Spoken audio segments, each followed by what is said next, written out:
Shalom jemaat yang Tuhan kasihi, senang sekali saya Pendeta Rubin Adi Abraham bisa menjumpai Anda di dalam ibadah yang luar biasa ini.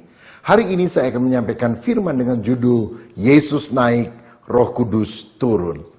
Saya ingin mengajak kita melihat firman Tuhan bersama dari Kisah Para Rasul fase yang pertama ayat 4 dan 5 dan kita akan sambung dengan ayat 8 sampai 11. Beberapa orang saudara kita akan membantu kita untuk membacakan ayat ini.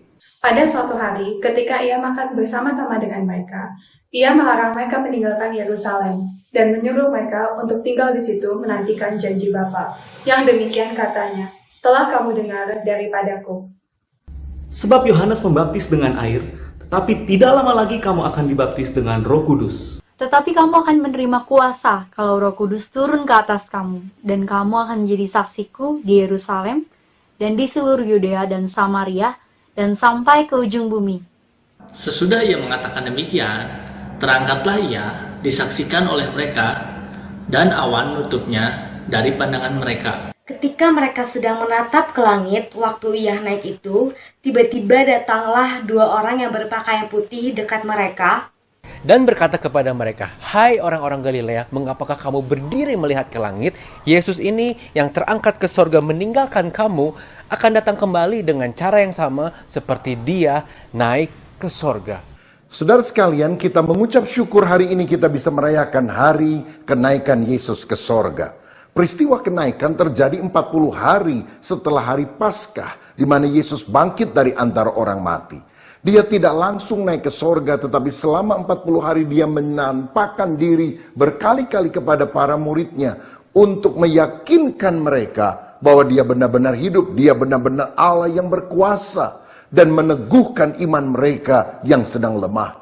Saya percaya kalau ada di antara saudara yang hari ini mengalami kondisi iman yang terpuruk, biarlah engkau membuka hati karena Kristus juga ingin memberikan kekuatan kepada saudara sekalian. Nah saudara sekalian, penampakan diri Yesus 40 hari setelah kebangkitannya, ini tidak boleh dimaknai bahwa kalau ada orang mati, maka sampai hari ke-40, maka rohnya masih gentayangan kemana-mana. Kan contohnya Tuhan Yesus, begitu mati, tidak langsung pergi ke alam maut, tetapi dia malah menampakkan diri, kata mereka. Tetapi jelas ini adalah pandangan yang salah. Karena waktu Yesus bangkit, dia bangkit dengan tubuh kemuliaan. Dia bukan arwah gentayangan. Dan bukankah Alkitab berkata bahwa Yesus adalah yang sulung yang bangkit dari antara orang mati? Bukankah ada orang lain yang sudah pernah bangkit dari kematian, misalnya Lazarus? Benar. Tapi dia tidak disebut yang sulung yang bangkit dari antara orang mati. Karena kalau Lazarus bangkit dari kematian, dia beberapa tahun kemudian mati lagi. Tetapi Yesus mati, dikubur, bangkit, dan kemudian dia tetap hidup sampai selama-lamanya. Inilah keunikan daripada kebangkitan Kristus dan penampakan dirinya dibandingkan dengan orang-orang yang lain. Nah sekarang kita akan melihat apa tujuan kenaikan Yesus ke sorga. Yang pertama, Alkitab menunjukkan kepada kita bahwa kenaikan Yesus ke sorga membuktikan bahwa Yesus adalah Tuhan. Nah, poin pertama ini akan dijabarkan oleh Pendeta Joko Prihanto. Saudara yang dikasihi Tuhan, kebenaran pertama yang akan kita bahas adalah Yesus adalah Tuhan. Dalam Kisah 2 ayat 36 dinyatakan, "Jadi seluruh kaum Israel harus tahu dengan pasti bahwa Allah telah membuat Yesus yang kamu salibkan itu menjadi Tuhan dan Kristus." Pada bagian ini Petrus memberikan sebuah kesimpulan dari khotbahnya ketika tiba hari Pentakosta dan menyatakan bahwa Kristus yang disalibkan itu adalah Tuhan. Kita bisa melihat di sini bahwa ada dua hal yang ingin ditegaskan, diajarkan oleh Rasul Petrus. Yang pertama bahwa Yesus adalah Tuhan. Tuhan menunjuk pada penguasa. Tuhan berarti pemilik. Dia pemegang otoritas atas segala sesuatu, termasuk tentu saja atas kehidupan setiap kita sebagai orang-orang yang percaya. Dan yang kedua, Kristus menunjuk kepada Raja yang diurapi, Mesias yang diberikan tanggung jawab, kewenangan, dan otoritas untuk memerintah atas segala sesuatu. Karena itu kita bisa belajar di dalam bagian ini, saudara, bahwa ketika kita menyikapi, ketika kita percaya Yesus yang adalah Tuhan dan Kristus, maka yang harus kita lakukan adalah menghormati Dia dan melayani Dia. Biarlah kehidupan kita adalah kehidupan yang mengekspresikan rasa yang kagum, hormat, tunduk, dan taat kepada apa yang Dia perintahkan di dalam hidup kita. Tetapi sekaligus juga kemudian kita memberi hidup kita, memberi diri kita, melayani Dia, Raja di atas segala raja, Tuhan di atas segala tuan. Saudara yang dikasihi Tuhan, ketuhanannya dibuktikan dengan kebangkitannya dari antara orang mati. Tidak ada satu hal pun yang bisa mengalahkan Dia. Dia bangkit dari antara orang mati. Dan hal ini ditunjukkan kepada 500 orang saksi lebih. Menurut 1 Korintus 15 ayat yang ke-6. Dia menang atas maut. Dia menang atas kuasa setan. Tidak ada hal yang bisa bertahan di hadapannya. Menunjukkan, membuktikan ketuhanannya adalah sesuatu yang sangat luar biasa. Dia juga menang atas sakit penyakit apapun. Ketika orang-orang yang sakit datang kepadanya atau Dia datang kepada orang-orang sakit itu, ada jaminan kesembuhan yang Dia berikan. Dia menang atas alam semesta, angin ribut diredakan, badai topan tunduk di hadapannya. Hal ini menunjukkan sekali lagi bahwa ketuhanannya adalah sesuatu yang melekat di dalam dirinya. Dan karena itu, saudara, maka iblis berusaha dengan keras untuk membuat orang-orang Kristen ragu, membuat orang-orang Kristen tidak percaya lagi kepada ketuhanannya. Karena ini adalah sentral, karena ini adalah pusat dari iman orang percaya.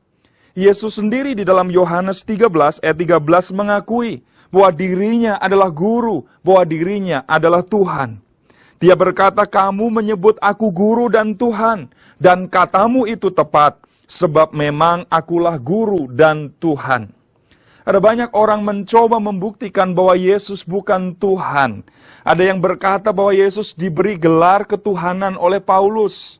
Diberi gelar ketuhanan oleh bapak-bapak gereja, oleh murid-muridnya. Kita percaya bahwa apa yang dimiliki Kristus itu melekat dalam kekekalannya dan bukan diberikan oleh manusia. Bukan diusahakan oleh sesuatu yang Dia lakukan dalam perjalanan pelayanannya.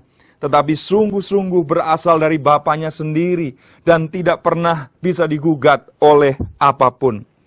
Memang banyak orang berusaha membuktikan bahwa Dia bukan Tuhan. Melalui film, melalui tayangan-tayangan video, melalui buku-buku yang ratusan jumlahnya itu. Bahkan juga melalui seminar-seminar dan usaha-usaha yang lain untuk membuktikan bahwa Dia bukan Tuhan. Tapi ketuhanannya tidak pernah sekali lagi bisa diganggu-gugat oleh apapun. Karena ketuhanannya melekat di dalam kekekalannya. Saudara yang dikasihi Tuhan, pada tahun 2018, 2019 yang lalu ada pilkada untuk memilih kepala daerah, juga ada pilpres untuk memilih kepala negara. Dan sampai hari ini kita bisa melihat orang-orang yang terpilih, orang-orang yang duduk di dalam tampuk kekuasaan itu menjalankan tugasnya. Ada usaha-usaha dengan cara apapun untuk tidak mempercayai bahwa mereka adalah wali kota, bahwa mereka adalah gubernur, bahwa mereka adalah presiden. Dan kemudian usaha-usaha itu dilakukan terus-menerus. Tetapi usaha-usaha itu tentu saja adalah hal yang sia-sia. Karena mereka semua terpilih secara sah dan meyakinkan, secara legal, dan tidak melanggar hukum, menduduki posisi-posisi tersebut. Justru sebaliknya, orang-orang yang berusaha mendongkel, menggugat kepresidenan seseorang atau jabatan gubernur seseorang itulah yang akan menemukan ganjalan di dalam hidup mereka. Sebenarnya inilah yang dikerjakan oleh orang-orang yang mencoba untuk mendongkel ketuhanan Yesus, tidak percaya kepada ketuhanan Yesus. Usaha-usaha yang dilakukan itu memang akan terus terjadi, tetapi semuanya akan menjadi sia-sia. Kalau kita lihat di dalam Filipi pasal 2 ayat 6 ayat yang ke-11, dia memiliki kesetaraan dengan Allah, tetapi dia rela menanggalkan semuanya itu. Dia mengosongkan dirinya, turun menjadi manusia sama dengan kita, taat sampai mati di atas kayu salib. Tetapi lihatlah di dalam ayat yang ke-11, bahwa dia akan menerima nama di atas segala nama, yang kepadanya semua orang akan bertekuk lutut. Semua lidah akan mengaku, semua lutut akan bertelut, dan menyatakan bahwa Yesus adalah Tuhan, Raja di atas segala raja, sampai selama-lamanya. Karena itu terimalah Yesus sebagai Tuhan di dalam hidup saudara, dan layani Dia, sembahlah Dia melalui semua hal terbaik yang saudara bisa lakukan dan kerjakan. Puji Tuhan, kenaikan Yesus membuktikan bahwa Dia adalah Tuhan, penguasa atas alam semesta. Sebab kalau Dia bukan Tuhan, tidak mungkin Dia bisa bangkit dari antara orang mati, lalu kemudian naik ke sorga. Oh, betapa kita bersyukur, beruntung memiliki juru selamat yang luar biasa, yang adalah Tuhan Allah.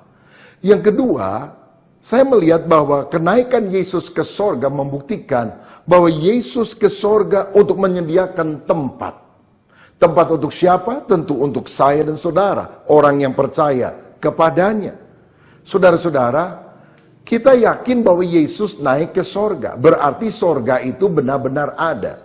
Karena ada orang yang berpikir sorga itu bukan tempat. Sorga itu cuma suatu keadaan yang indah dan bahagia. Saya mau katakan, heaven is a real place. Sorga adalah tempat yang benar-benar nyata, yang benar-benar ada. Sebab kalau tidak ada, maka waktu Yesus naiknya kemana dong? Jadi ini membuktikan sorga bukan dongeng. Kita juga harus tahu bahwa kalau orang mati itu bukan titik, baru koma. Masih ada kehidupan kekal, apakah di sorga yang penuh dengan sukacita abadi, ataukah di dalam api neraka yang merupakan penghukuman kekal bagi orang yang tidak percaya. Nah, ada orang yang juga berkata, mana mungkin Allah yang penuh dengan kasih itu menciptakan neraka? Kalau Allah kasih, pasti tidak ada neraka. Tapi ingat saudara, neraka itu ada karena Allah itu bukan hanya Allah yang penuh kasih. Dia adalah Allah yang kudus. Dia tidak akan kompromi dengan dosa. Dan dia akan menghukumkan dosa. Karena upah dosa adalah maut. Tetapi kita juga harus sadar bahwa neraka itu sebetulnya pertama-tama tidak diciptakan untuk kita manusia. Tetapi neraka itu diciptakan untuk iblis. Pemberontak itu, musuh Allah yang paling utama. Karena nanti di neraka, iblis itu tidak akan menjadi penguasa neraka. Justru dia akan disiksa selama-lamanya. Nah, ini kadang ada orang yang berpikir bahwa nanti di neraka yang jadi penyiksanya, yang jadi penguasanya, yang duduk di singgasana, mungkin bawa trisula sambil tertawa, adalah setan. Sama sekali keliru. Sebab di dalam Wahyu 20 ayat 10 dikatakan, dan iblis yang menyesatkan mereka dilemparkan ke dalam lautan api dan belerang, yaitu tempat binatang dan nabi palsu itu. Dan mereka disiksa siang malam sampai selama-lamanya. Mereka bukan menyiksa orang lain, mereka yang justru disiksa sampai selama-lamanya. Karena itu, kita jangan sampai terperdaya oleh iblis lalu mengikuti si setan tersebut. Karena setan dan seluruh pengikutnya akan dicampakkan di dalam api neraka. Ikuti Yesus, karena Yesus menyediakan sorga bagi setiap orang yang percaya kepadanya. Nah, ada pandangan yang juga berkata, sebetulnya sorga itu memang ada, tapi sorga itu sudah penuh untuk 144.000 orang.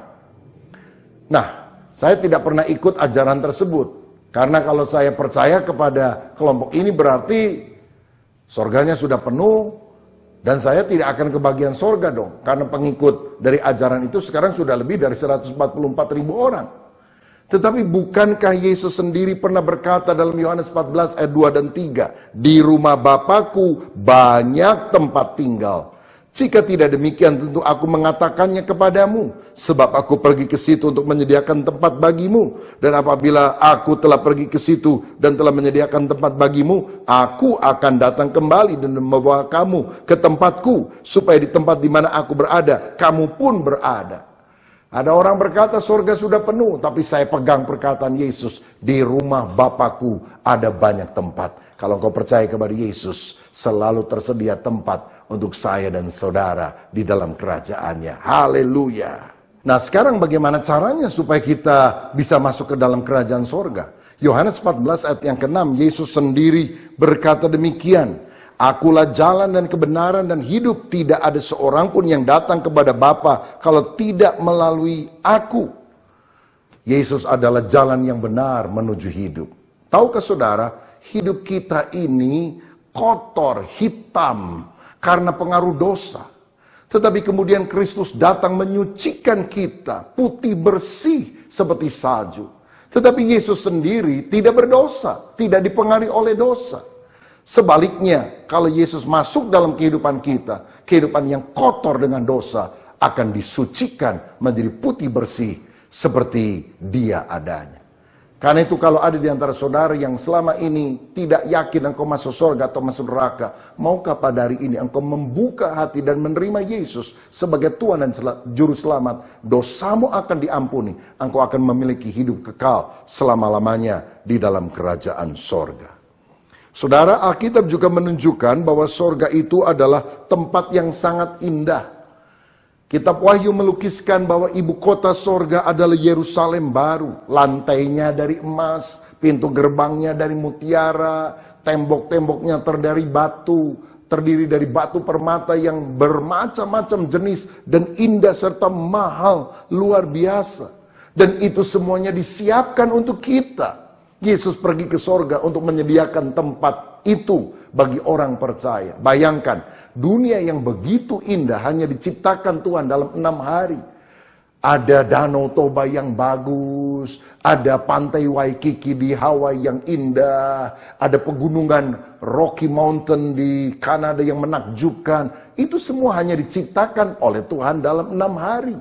Bayangkan, Yesus sudah sekitar 2000 tahun menyiapkan tempat itu buat kita. Keindahan sorga adalah keindahan yang sangat luar biasa. Itu sebabnya mari kita sungguh-sungguh bertobat, meninggalkan jalan si iblis. Jangan kita ikuti, tapi percaya kepada Yesus, supaya kita tidak masuk neraka, tapi benar-benar masuk ke dalam sorga yang disediakan oleh Tuhan Yesus itu. Nah, di dalam Wahyu 22 ayat 3 dikatakan, maka tidak akan ada lagi laknat, tahta Allah dan tahta anak domba akan ada di dalamnya, dan hamba-hambanya akan beribadah kepadanya. Apa yang kita akan lakukan di sorga kelak? Alkitab berkata kita akan beribadah kepada Dia. Jadi orang yang malas ibadah, yang cuma 1 jam, 2 jam, ngapain dia masuk sorga? Nanti kita akan beribadah selama-lamanya loh. Ibadah itu harus dilatih dari sekarang. Tetapi beribadah tentu bukan hanya kebaktian saja. Beribadah artinya memuliakan Tuhan. Nah, di dunia pun kita tahu bahwa hidup memuliakan Tuhan bukan berarti setiap hari 24 jam ada di gedung gereja nyanyi-nyanyi. Tetapi kita bisa melakukan tugas kita dengan hati yang tulus untuk memuliakan Tuhan.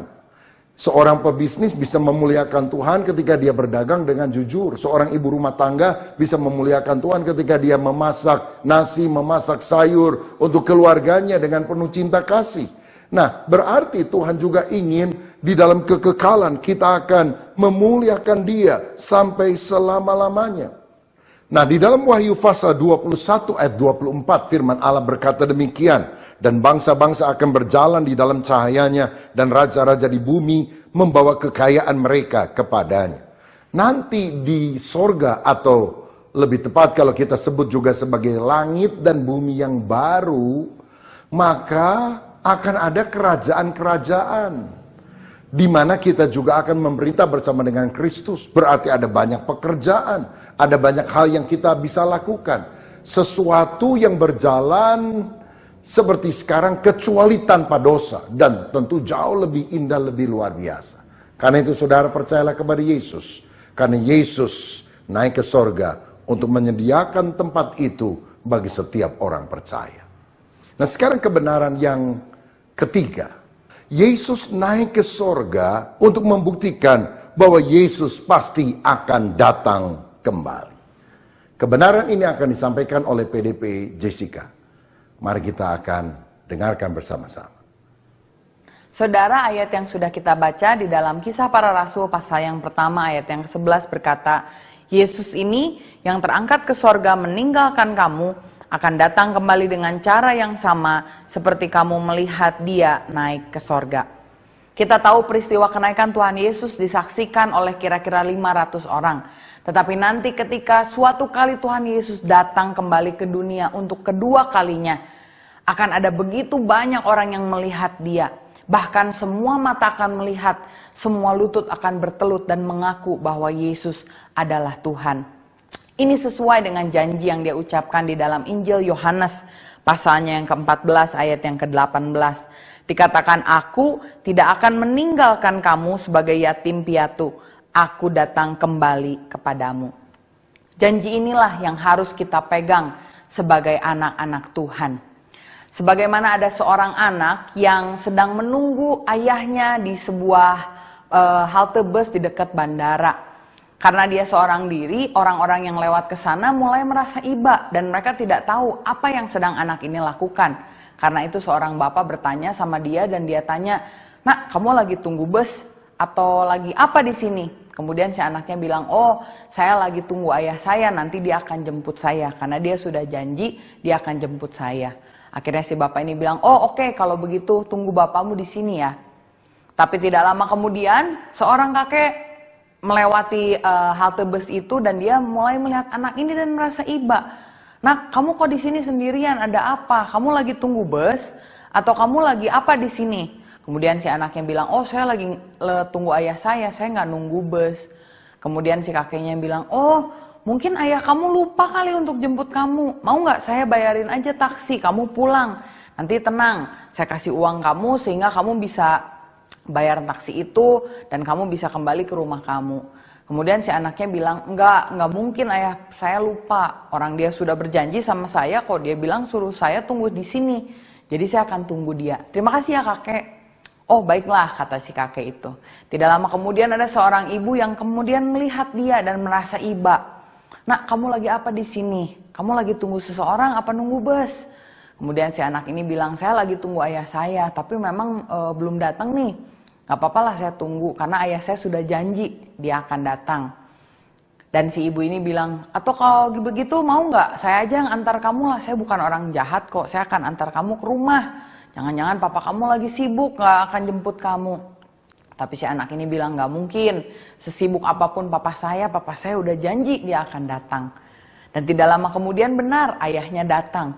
Ayahnya datang menjemput anak ini dengan mobil dan melambaikan tangannya. "Nak, ayo pulang, ayo, saya sudah jemput kamu." Wah, anak ini bersuka cita sekali.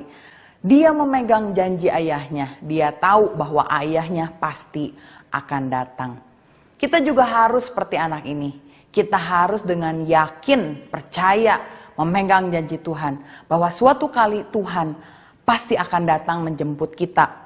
Di dalam 1 Tesalonika 4 ayat 16-17 dikatakan, "Sebab pada waktu tanda diberi, yaitu pada waktu penghulu malaikat berseru dan sangkakala Allah berbunyi, maka Tuhan sendiri akan turun dari sorga dan mereka yang mati dalam Kristus akan lebih dulu bangkit.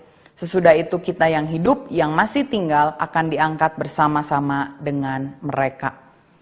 Firman Tuhan berkata dengan jelas bahwa kita suatu saat akan bertemu dengan Tuhan. Tuhan sendiri yang akan turun menjemput kita. Ibaratnya dia ketika naik ke sorga, dia bernyanyi. Tuhan Yesus bernyanyi, "Selamat tinggal kasih, sampai kita jumpa lagi. Aku pergi takkan lama, hanya sekejap saja, ku akan kembali lagi. Pastikan engkau tetap menanti." Apa yang harus kita lakukan?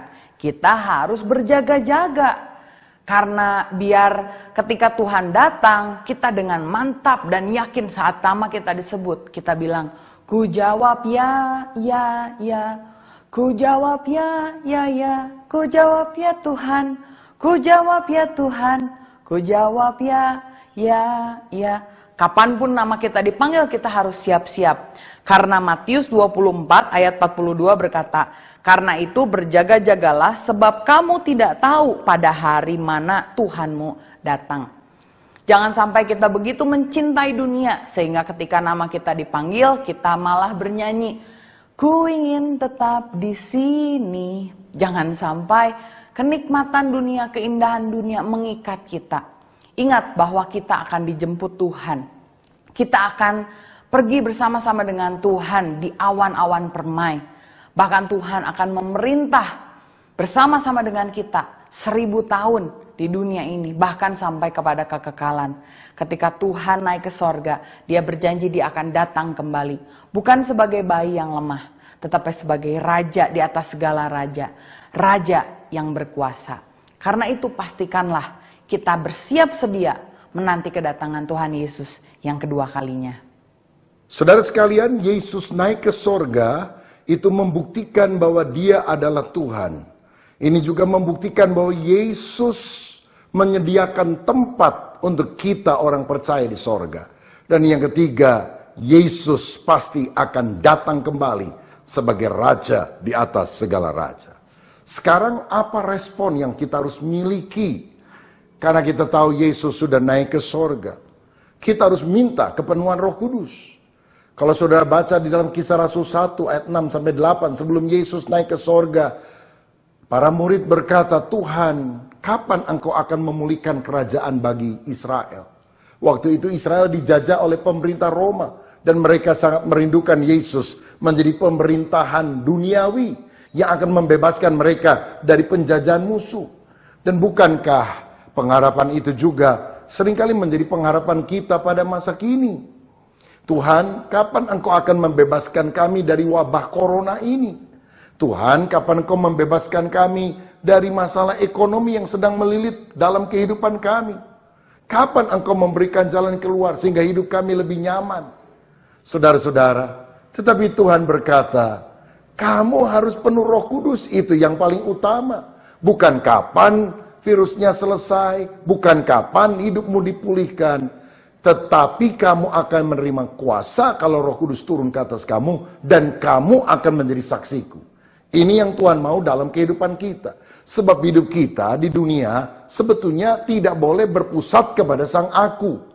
Tetapi kepentingan Tuhan, kepentingan Kristus, agenda Tuhan yang harus nyata lebih daripada agenda kita. Karena itu kita harus selalu rindu untuk setiap saat dipenuhkan dengan Roh Kudus. Baptisan Roh Kudus terjadi sekali, tapi kepenuhannya terjadi berulang-ulang. Bahkan Roh Kudus bukan hanya ingin memenuhkan, tapi dia juga ingin memimpin, menguasai seluruh hidup kita, sehingga kita menjadi umat yang taat. Dan ini berkaitan dengan kenaikan Yesus ke sorga. Sebab dalam Yohanes 16 ayat 7 dikatakan, namun benar yang kukatakan ini kepadamu adalah lebih berguna bagi kamu jika aku pergi, sebab jikalau aku tidak pergi, penghibur itu tidak akan datang kepadamu. Tetapi jikalau aku pergi, aku akan mengutus dia kepadamu. Karena Yesus naik ke sorga, maka Roh Kudus datang dan tinggal dalam kehidupan kita. Karena kalau Yesus masih ada di dunia secara jasmania, maka kalau dia khotbah di Amerika misalnya, dia tidak bisa ada di Indonesia. Tapi kalau Roh Kudus, dia hadir di mana-mana. Nah, apa karya Roh Kudus yang kita harus alami? Yang pertama, firman tadi berkata bahwa Roh Kudus memberi kuasa untuk menjadi saksi. Kamu akan menerima kuasa kalau Roh Kudus turun ke atas kamu, dan kamu akan menjadi saksiku. Nah, Tuhan mau memakai hidup kita menjadi alat kemuliaannya untuk membawa jiwa-jiwa datang kepada Kristus. Dan ini tentu tidak bisa dilakukan dengan kekuatan sendiri, harus dengan kekuatan Roh Kudus. Seperti juga yang terjadi dalam hidup Yesus ketika dia datang sebagai Allah sejati tapi juga manusia sejati. Dalam Kisah 10 ayat 38 dikatakan, yaitu tentang Yesus dari Nazaret, bagaimana Allah mengurapi dia dengan Roh Kudus dan kuat kuasa, dia yang berjalan berkeliling sambil berbuat baik, dan menyembuhkan semua orang yang dikuasai iblis, sebab Allah menyertai dia. Nah, waktu Yesus datang ke dunia, dia bisa melakukan mujizat, karena apa? Kuasa Roh Kudus. Nah, kita perlu tahu waktu Yesus datang ke dunia, walaupun dia setara dengan Allah, dia tidak menggunakan kealahannya itu untuk sementara waktu. Dia tidak meninggalkan kealahannya, dia hanya meninggalkan kemuliaannya. Tetapi walaupun dia Allah 100%, dia menyelubungi keilahiannya dengan kemanusiaan yang terbatas. Allah itu punya sifat maha hadir, maha tahu, maha kuasa. Tapi ketika Yesus datang ke dunia, dia untuk sementara waktu tidak menggunakan kemahaannya. Sebab waktu dia lahir di Bethlehem, apakah pada detik yang sama dia ada di Yerusalem? Tentu tidak. Yesus juga pernah berkata tentang hari kedatangannya, tidak ada yang tahu, malaikat tidak tahu, anak manusia juga tidak tahu, hanya Bapa di sorga yang tahu. Loh, bagaimana Yesus yang adalah Allah kok bilang dia tidak tahu? Karena pada waktu itu dia menyelubungi keilahian dengan kemanusiaan yang terbatas. Dia tidak menggunakan sifat kemahaannya. Ada orang bilang sebetulnya Yesus itu tahu, cuma pura-pura tidak tahu. Oh, saya tidak percaya hal itu. Karena saya tidak ikut juru selamat yang pura-pura. Kalau Yesus berkata aku tidak tahu, dia benar-benar tidak tahu. Kok bisa? Karena pada waktu dia jadi manusia, dia tidak menggunakan kemahatauannya untuk waktu yang tertentu. Setelah dia bangkit tentu, dia maha tahu kembali karena dia berkata segala kuasa di bumi dan di sorga telah diberikan kepadaku. Tetapi kemudian Yesus juga tidak menggunakan kemahakuasaannya. Jadi bagaimana Yesus melakukan mujizat, membangkitkan orang mati, menyembuhkan orang sakit? Karena ketergantungan dengan kuasa Roh Kudus. Karena itu saudara ingat, kapan Yesus melakukan mujizat yang pertama? Setelah dia dibaptis oleh Yohanes dan Roh Kudus turun ke atas dia seperti burung merpati. Selama 30 tahun dalam hidupnya dia tidak melakukan mujizat apapun. Karena apa? Dia benar-benar hidup sebagai manusia dalam keterbatasan. Tetapi ketika Roh Kudus turun, maka dia bisa bergantung kepada Roh Kudus untuk melakukan mujizat. Saya ambil contoh. Misalnya saya punya handphone. Handphone saya ini karena ada kartu SIM-nya bisa mengirim suara, bisa mengirim gambar, mengirim video dan sebagainya. Tetapi kalau saya membawa handphone saya ini ke sebuah negara Afrika yang tidak ada koneksi internetnya dengan provider di Indonesia, di Rwanda misalnya. Lalu walaupun saya datang ke sana dan tidak mencabut SIM card-nya, saya tidak bisa mengirim suara, gambar, dan apapun. Tapi kalau saya pergi ke tempat yang ada free wifi-nya, maka saya bisa terhubung lagi dan mengirim berita ke Indonesia. Begitu juga ilustrasinya bahwa Kristus itu ketika terhubung dengan Roh Kudus bisa melakukan mujizat-mujizat karena kuasa tersebut. Karenanya Tuhan berkata demikian kepada kita umatnya dalam Yohanes 14 ayat 12. Aku berkata kepadamu sesungguhnya barang siapa percaya kepadaku, ia akan melakukan juga pekerjaan-pekerjaan yang aku lakukan. Bahkan pekerjaan-pekerjaan yang lebih besar daripada itu. Sebab aku pergi kepada Bapa. Kalau kita percaya, kita akan melakukan pekerjaan Yesus, bahkan lebih besar. Karena apa? Karena aku pergi kepada Bapa, kata Yesus. Dan aku akan mengutus Roh Kudus kepadamu. Sehingga ketika aku bergantung kepada Roh Kudus, aku bisa lakukan mujizat. Kamu pun yang bergantung kepada Roh Kudus, kamu juga bisa melakukan mujizat seperti yang aku lakukan. Dan itulah yang ditegaskan juga oleh Tuhan di dalam Markus 16 ayat 17 dan 18. Tanda-tanda ini akan menyertai orang-orang yang percaya. Mereka akan mengusir setan-setan demi namaku. Mereka akan berbicara dalam bahasa-bahasa yang baru bagi mereka. Mereka akan memegang ular dan sekalipun mereka minum racun maut, mereka tidak akan mendapat celaka. Mereka akan meletakkan tangannya atas orang sakit dan orang itu akan sembuh. Ini berkaitan dengan sign and wonder. Tanda-tanda ajaib, mujizat, heran yang berkaitan dengan karunia roh yang diberikan bagi orang yang penuh dengan Roh Kudus. Tetapi karya Roh Kudus yang berikutnya adalah Roh Kudus juga mencurahkan kasih Allah di dalam hati kita. Sehingga muncullah buah roh itu lebih nyata di dalam kehidupan ini. Dalam Roma pasal 5 ayat yang kelima dikatakan, karena kasih Allah telah dicurahkan di dalam hati kita oleh Roh Kudus yang telah dikaruniakan kepada kita. Kalau Roh Kudus turun dalam hidup kita, kita bukan hanya menerima karunia, berbahasa roh misalnya. Walaupun itu penting, tetapi Alkitab dengan jelas menunjukkan tanda yang pasti bahwa orang itu penuh dengan Roh Kudus adalah ada kasih mengalir dalam hidupnya. Dan kasih itu adalah buah roh. Karenanya waktu Yesus dibaptis, Roh Kudus turun ke atas dia seperti apa? Burung merpati. Dan burung merpati ini adalah lambang perdamaian. Karena menurut ahli zoologi, burung merpati ini adalah burung yang tidak punya empedu, yaitu racun hati yang pahit.